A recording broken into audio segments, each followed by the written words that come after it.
Test, test, 1, 2, 3. Okay, it should be better now. Not sure what happened with the AirPods, but okay, let's get started. Sorry about that, unfortunate, but we're gonna start again.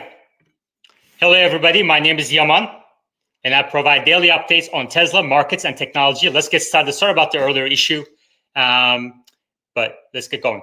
Dow Jones is almost break-even. Stocks have been drifting in the second half of the morning. NASDAQ is up 0.5%. S&P 500 is up 0.3%. Russell 2000 is up 1%. Let's look at our heat map. We have a lot to discuss, so I'm going to have to run through this.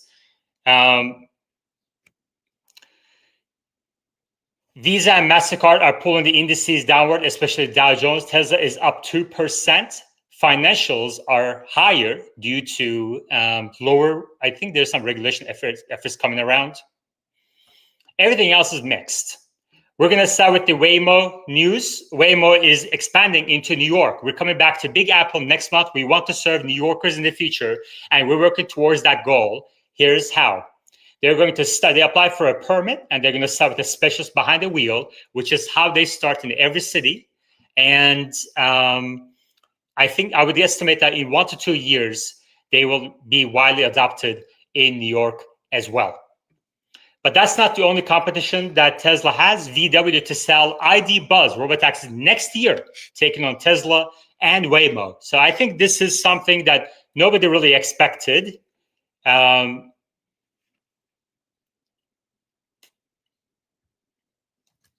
Nobody really expected. So let's kind of go through this real quick. Thank you for the comments in the on YouTube and X. VW-backed Moya will deploy its EV robotaxi across the US and Europe starting next year for both fleet and private operators. Volkswagen-backed autonomous company Moya is offering up a robotaxi of its own, which both mobility operators and regular people can buy next year. Give me 1 second. All right, let me know how the audio is now. Okay. Oh, goodness gracious. Using VW's electric ID Buzz as a donor vehicle, Moya says it will create a turnkey solution for those looking for autonomous production vehicle, the company said from an event in Hamburg, Germany. Moya is offering uses LiDAR, camera, and radar combined with Mobileye's self-driving system and the company's autonomous driving mobility as a service platform. Moya said that its autonomous driving mobility as a service software uses AI to manage fleets in real time and integrates into existing booking apps. In addition, the system meets key regulatory requirements for SAE Level 4 automated vehicles, Moya said, using additional features like remote supervision and safe handling of emergency interventions on the streets. Moya's all-in-one offering, car self-driving software and robotaxi platform, comes as Tesla prepares to begin its robotaxi test in Austin in a few days. Beginning in 2026, we will bring sustainable autonomous mobility to large-scale deployment in Europe and the US, another milestone on our path to becoming a global technology driver in the automotive industry, said Oliver Bloom, VW Group CEO, in a statement. VW claims that Moya turnkey solution can be implemented by large commercial fleet operators. And most importantly, the ID Buzz AD will be deployed on Uber's platform starting next year in Los Angeles. I mean, I don't think anyone expected VW to be a player in the US. The ID Buzz AD will be deployed on Uber's platform starting next year in Los Angeles. They did not say how much the vehicle would cost. This article estimates Waymo's cost is more than $100,000. I suspect it's actually going below $100,000 as Waymo ramps its factory in the US up. All right. Now, Waymo is expanding into New York. VW coming to the US, in Los Angeles next year. Let's look at Tesla. Tesla FSD. I highly recommend people use the website teslafsdtracker.com. There's a lot of misinformation and disinformation campaigns going around about this website because people, I think people don't want this, what the data shows. The data shows V13, despite being limited to hardware 4, as you can see here, completes 97 97.2% of drives with no critical disengagements. 97.2% of drives with no critical disengagement. So that means 2.8% of drives had a critical disengagement. That's not robotaxi ready. In my opinion, 99.9999% will be needed for nationwide adoption of robotaxis. So Tesla is far away from that. Now, some people question the validity of this data, but you can see there are 58,626 miles logged in crowdsourced data from Tesla owners, more than 4,000 entries, over 200 days. So in my mind, this is a good indication. It may not be representative of the population to an exact science. It may not be scientifically significant or peer-reviewed, etc. But I've found this website over the years to represent my experience with FSD quite well. 97.2% of drives completed without critical disengagement. Okay. And in New York, since we just discussed New York, Waymo in New York, you can see right here in this section, New York drives had 84%, 83.8% of drives were completed without a critical disengagement, and only 71% of drives had no disengagement. And that's using 234 entries, more than 4,000 miles logged. Okay, so New York is a challenging area. In my opinion, Tesla will take 5 to 10 years, if not more, to get to 99.9999% reliability, which I believe is necessary for nationwide adoption of robotaxis. And to that end, Tesla is going to improve its inference computer in the cars as much as it can. And now we're talking about hardware 5 vehicles. So let's read through this news from notateslaapp.com. Tesla's next-gen FSD computer, hardware 5, rumored to deliver 5x more power. As Tesla pushes the boundaries of autonomous driving with each iterative FSD update, the hardware that powers every vehicle also needs to continue evolving. With FSD v13 already pushing the capabilities of today's AI4 hardware, Tesla is actively looking to update the FSD hardware. Korean news outlet has provided what seems to be a credible glimpse into Tesla's next hardware iteration, hardware 5, and what it could be capable of. NK's report claims that Tesla is preparing for the production of its new hardware 5 FSD computer with a performance target of 2,000 to 2,500 TOPS, trillion operations per second. According to the report, Tesla is considering using Samsung and TSMC to manufacture the hardware. They have a comparison to other GPUs, what this means, etc., etc. One thing I did want to highlight here. During a past earnings call, Elon claimed hardware 5 could be as much as 10 times more capable than hardware 4, which would imply astronomical 5,000 TOPS. The 2,000 to 2,500 TOPS figure from this report, however, represents a 4 to 5-fold generational jump, which feels more grounded and aligned with recent performance improvements elsewhere. Okay, so instead of what Elon said 10 times, it looks like it's going to be more like 4 to 5 times. And in my prediction of Tesla robotaxis being nationwide adoption, 99.9999%, so 6 nines reliability, it's going to take 5-10 years. I am assuming some improvement to hardware 5, hardware 6, hardware 7, etc. It's going to be many years, despite improvements to the inference computer. It's going to be many years that Tesla's robotaxis are widely adopted. Okay, now let's move on to other automotive news. Some Chinese cities pause car buying subsidies as funds run out. At least 6 cities and municipalities across China have suspended trade-in subsidies for car buyers in June, according to Reuters' review of government announcements, which could slow new car sales in the world's second biggest economy. Notices from governments in Zhangzhou and Luoyang blamed the subsidy pause on the first round of funding allocated by Beijing for the program running out, while Shenyang and Chongqing said the suspension was due to adjustments to improve capital efficiency. China's government has leaned on subsidies for big-ticket items, including cars, home appliances, and some electronics, to get people spending as consumer sentiment in the country remains sluggish amid a prolonged property slump and concerns over wage growth and unemployment. The programs have been embraced with some enthusiasm. As of May 31, there were more than 4 million applications submitted this year for car-specific trade-in subsidies, according to the country's Ministry of Commerce. Chinese retail sales data for May, released earlier this week, surprised on the upside with subsidies, etc., etc. Okay, so that's something to keep in mind, mostly because Tesla's China factory right now is the most productive one. Okay, Tesla is cutting back production at the Giga Texas factory. We know Fremont is not very productive in terms of cost, efficiency, etc. So Tesla's China factory is very important to Tesla's volumes. And I suspect that Tesla's Shanghai factory will have to cut back production in the coming quarters as well. And that's because there's some tremendous competition coming to the market.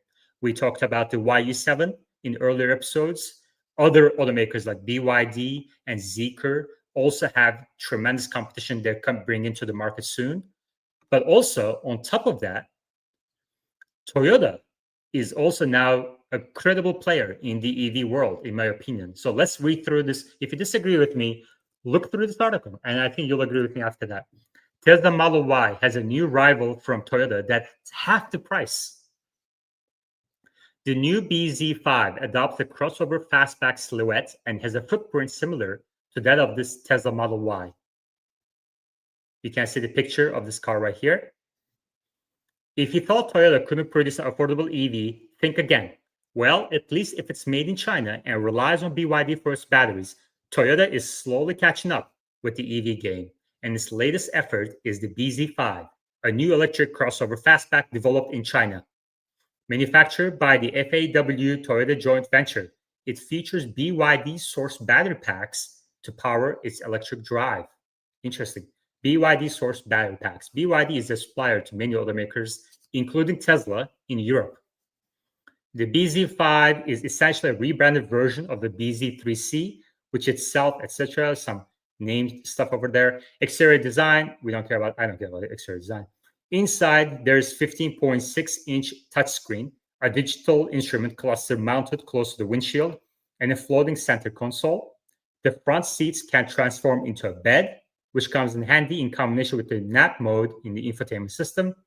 10-speaker JBL audio system, level 2 ADAS for urban autonomy, 9 airbags, a fragrance dispenser. Okay, so level 2 ADAS for, which is what Tesla has right now with FSD.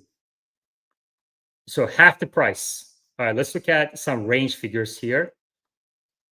BZ5 comes with BYD's Blade LFP battery packs, offering options with capacities of 65 kilowatt hours and 74 kilowatt hours.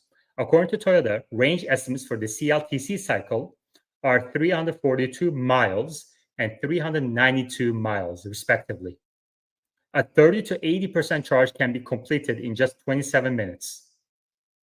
Okay. The Toyota BZ5 is already available for pre-order in China, with prices starting at $18,000. I mean, this is the most critical part. Like, the range and the charging speed are comparable today to Tesla Model 3 and Model Y, but the price, half price, is incredible. So this is more of a BYD competitor than anything else. But I think this kind of like Tesla's competition rising in multiple fronts. So some automakers are producing vehicles that are comparable in spec, but half the price, and others like Xiaomi are producing new vehicles that are better on every front at a slightly lower or comparable price. So I think Tesla is going to start. So like in another front is NIO. So to the extent that somebody doesn't want to wait for 20, 30 minutes for charging, they can swap their battery in 3 minutes. So for that class of customers, NIO offers vehicles as well. So Tesla is getting tremendous amount of competition from multiple fronts now in China. And I think in the next couple of years, it's going to be the rest of the world. You can see some more pictures of this new vehicle from Toyota. All right, let's move on. We're just going to read the summary. Wall Street indices edge higher ahead of Fed's interest rate verdict. Wall Street indices rose slightly ahead of the Federal Reserve's interest rate decision. Investors await Fed Chair Jerome Powell's comments on combating rising prices, with the Fed expected to leave rates unchanged. The S&P 500 and Nasdaq are close to record peaks, but remain below them due to ongoing Middle East conflict and concerns. Any questions, comments, you can leave it on X or YouTube, and I try to get to all questions.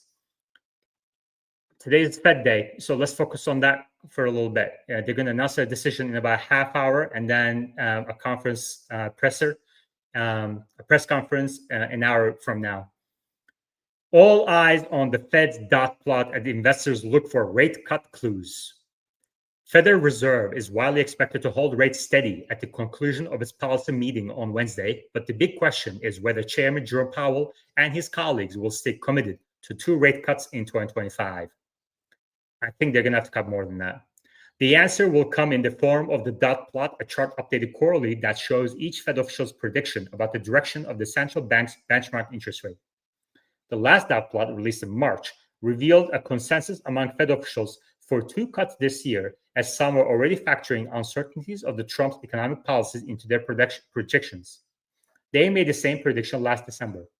Many Fed watchers expect central bank officials to stick with what they have already signaled as they weigh numerous unknowns, including the ultimate outcome of the trade policies and the ripple effects triggered by a new conflict between Israel and Iran. I think they'll end up keeping 2 cuts, Wilmington Trust senior bond manager said.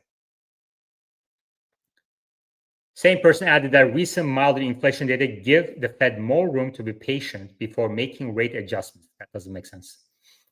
Powell, I think, personal opinion, I think inflation has troughed. And I think from here on out, we're going to see rising inflation as tariff impact starts kicking in. And as we discussed in previous episodes, oil prices have been much higher in the first half throughout June, in the first 18 days of June. And I don't think these geopolitical risks are going to abate anytime soon. That's what it looks like so far. Powell may say at his press conference that we're actually seeing lower levels of inflation, but the tariff train hasn't left the station, so to speak. So they still need more time. One figure who will likely pay close attention to what happens today is President Trump. He has spent months calling on Powell privately and publicly to cut rates, even saying last week that he may have to force something, whatever that means. Ahead of the Fed's rate decision Wednesday, Trump again spoke extensively to reporters about his displeasure with Powell. I'm not going to repeat this nonsense. Trump has said recently that he would not fire Powell before his term up in 2026, etc. All right, let's move on to inflation year-over-year percent change. You can see this is from the Cleveland Fed. May inflation PCE was 2.3%. Core PCE, more importantly, was 2.6%. And core PCE is expected to increase a little bit in June. This is probably due to the oil prices. But the CPI, core CPI, shows 3%. And I don't think these estimates incorporate tariff impact yet. So, let's keep an eye on this. Okay. Oil surges 8% since start of Israel-Iran war. The wild card is the United States. We're going to read the summary on this one. Oil prices have surged by 8% since the outbreak of the Israel-Iran conflict, with concerns about further instability in Iran, a major oil producer. Analysts warn that regime changes in oil-producing nations can lead to sustained price increases, and the potential closure of the Strait of Hormuz could cause oil to surge into triple-digit territory. I don't know if that's, I guess we'll see. However, the conflict's containment and the absence of major supply disruptions have mitigated risks so far. I want to show this week's data going into the Fed meeting. This week's data shows on Tuesday, first of all, on Monday, we got the Empire State Manufacturing. That was negative, much worse than expected. We went over that on Monday's episode. You can see the previous episodes in my highlights on X and live streams on YouTube. On Tuesday, we got retail sales also lower than expected and capacity utilization also lower than expected. Industrial production, you can see everything here, all red. And strikingly, housing market index for June data, so you can see here, this is the only June data we got, was 32, much less than expected. I think housing market is rolling over. And I wonder, like one thing I'm going to be watching today when I watch the Powell's press conference, I wonder if he's going to talk about the housing market at all. Okay. Because I think there's going to be some layoffs coming in the construction industry. Today, we got the MBA mortgage applications. Housing starts were much lower than expected. Permits also lower than expected. Tomorrow, we're going to get the initial claims. Okay, it's expected to rise to 253,000. And it has been drifting up a little bit. So let's see what happens tomorrow. Continuing claims, let's see if they go over 2 million. I think unemployment is starting to rise as of June, faster than people estimate. But let's see. And on Friday, we had the Philadelphia Fed Index and leading indicators. Okay, little bit more on construction because it is such an important industry in terms of macroeconomics. New home construction falls to 5-year low. New U.S. residential construction declined in May to the slowest pace since the onset of the pandemic, as an elevated inventory of homes for sale and high mortgage rates sapped the motivation to build. Housing starts decreased 9.8% to an annualized rate of 1.26 million homes last month, according to government figures released Wednesday. The report illustrates subdued home construction activity as builders face a number of headwinds, including inventories of completed houses that stand at the highest level since 2009. Years of price appreciation and elevated home financing costs are working to restrain demand, prompting home builders to sweeten incentives. Multifamily starts declined nearly 30%. I mean, look at this. 30% drop from the strongest pace since 2023. The new single-family home construction edged up to a 924,000 rate, still one of the slowest paces since 2023, while the number of homes completed rose more than 8% to 1.03 million. Quote, housing starts are running below the level of housing completions. This means that units under construction will continue to decline. That's all you need to know. Neil Dada, head of economic research at Renaissance Macro, said in a note. Neil has a pessimism bias a little bit, and so keep that in mind. Quote, residential investment will be a drag on growth over the next few quarters, end quote. Many economists see residential construction struggling to contribute to economic growth over the course of the year. Prior to the May start report, Fed Bank of Atlanta GDP Now forecast penciled in a slight drag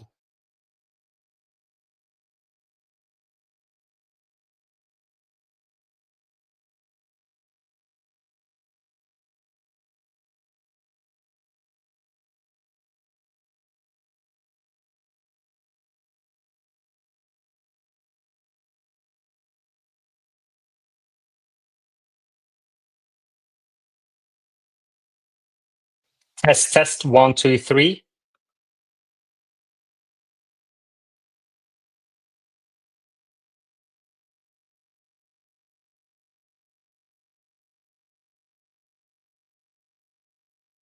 Let's do this.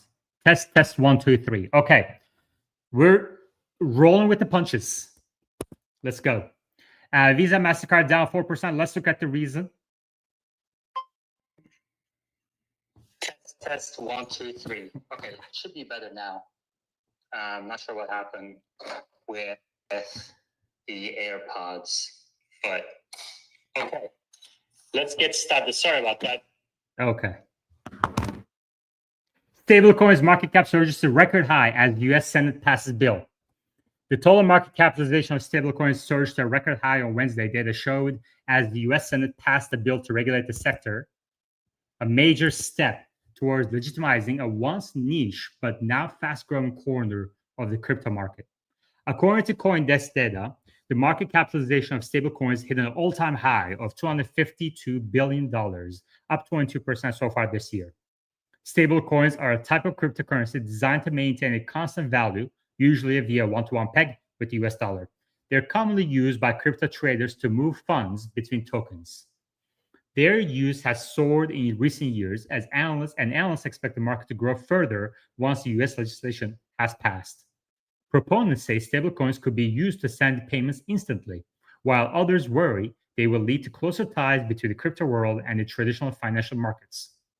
If the US bill is eventually signed into law, stablecoins would be required to be backed by liquid assets such as US dollars and short term treasury bills, and for issuers to publicly disclose the composition of their reserves on a monthly basis.